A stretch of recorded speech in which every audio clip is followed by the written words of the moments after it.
If you ask what is my favorite type of phone, I really like foldables, but to be more specific, I love small and powerful phones. So I've been using the iPhone 13 mini for a couple of weeks already, and Apple has brought a lot of huge improvements to this device that I'm totally stoked to talk about it. But at the same time, I'm also using it alongside with the Galaxy Z Flip 3, which is also one of my favorite devices this year that Samsung has done a lot of improvements on this over its predecessor as well. So instead of just doing an iPhone 13 mini review, I thought why not share my thoughts with you guys about these two phones during these 2 weeks. So here you go. We've added a whole lot of things to Good Deals by KLGG, such as bags, smart locks, audio gear, and more. Shop now and check out with Atomi, and IOU pay 0% installment from 50 ringgit and get 10 ringgit off your first purchase with minimum 100 ringgit spent. Visit Good Deals by KLGG in the link below.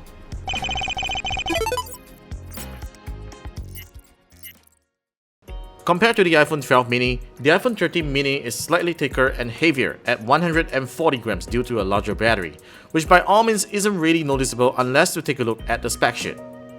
The smaller notch is definitely a welcoming change. The 5.4-inch display is bright and colorful that goes up to 1200 nits when playing HDR content.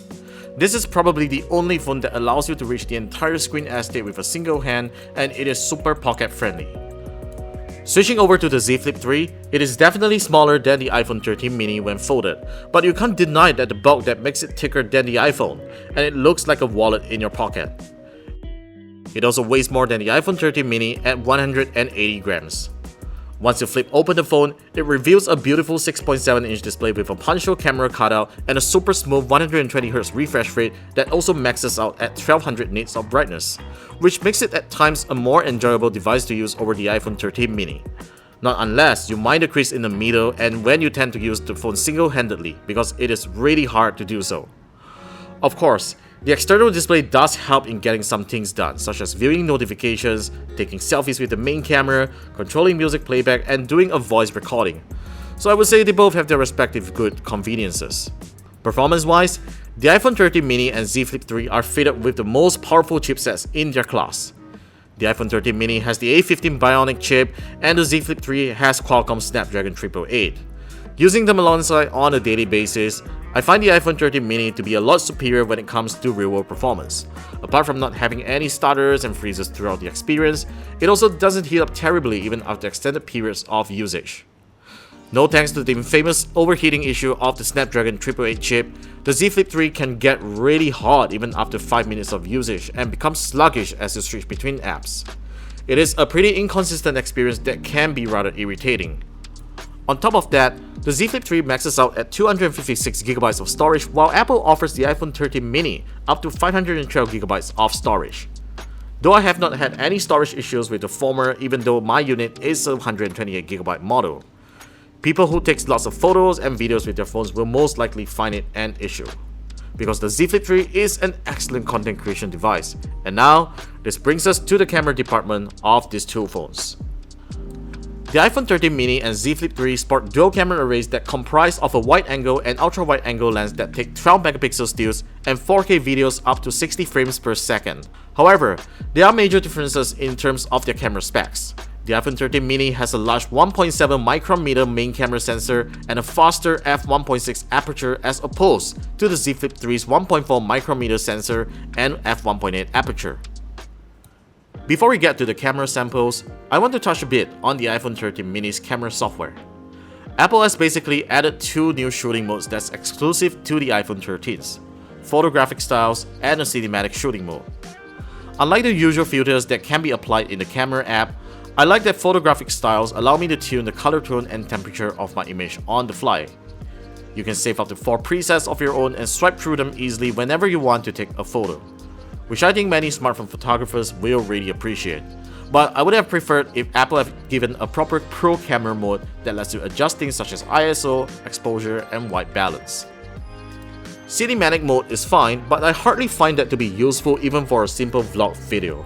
I mean, it's really cool and smart when it works, as it switches focus from subjects to subjects, but it can sometimes be a hit and miss and doesn't beat manual focusing. The focus switching is also too fast in my opinion to be considered cinematic, and I wish Apple had added a speed adjustment for that. And last but not least, it shoots in 1080p resolution, which I haven't been using that for a while now. This feature is pretty much a proof of concept on how well the A15 Bionic chip can perform, and is nonetheless impressive. So camera samples, here we go. As you would expect from an iPhone, photos shot on the iPhone 13 mini came out with accurate and natural looking colors. What I find it very impressive this time is the distortion correction of ultra-wide angle photos. It also maintained excellent details and color tone that is very close to the main camera, which is something that many flagship phone ultra-wide cameras fail to do so. And just like what Apple has claimed, the iPhone 13 mini delivers significant improved low-light performance, and I also realized that it manages light flare better. Switching over to the Z Flip 3, you will instantly realize that Samsung's processing is pretty extreme even without its Scene Optimizer turned on. But it certainly made daylight photos look a lot better than the iPhone 13 mini, with clouds being bluer, colors on buildings are more vibrant, and food looks more yummy.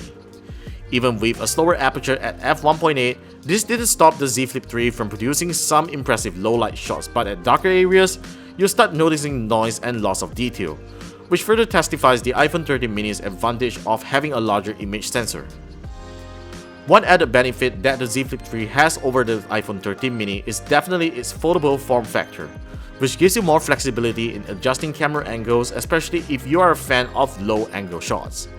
You can also take selfies with the main camera through the external display, which results in higher quality photos. In terms of videos, the iPhone 13 mini is a champ with the help of Sensor Shift OIS. As you'll notice between these two video recordings, it handled bumps and shakes better as compared to conventional OIS and EIS on the Z Flip 3. It also records in a higher bitrate, so details are sharper with lesser noise. This is particularly noticeable when you shoot videos in low light. One major problem with small phones is that they usually come with small batteries that result in poor battery life.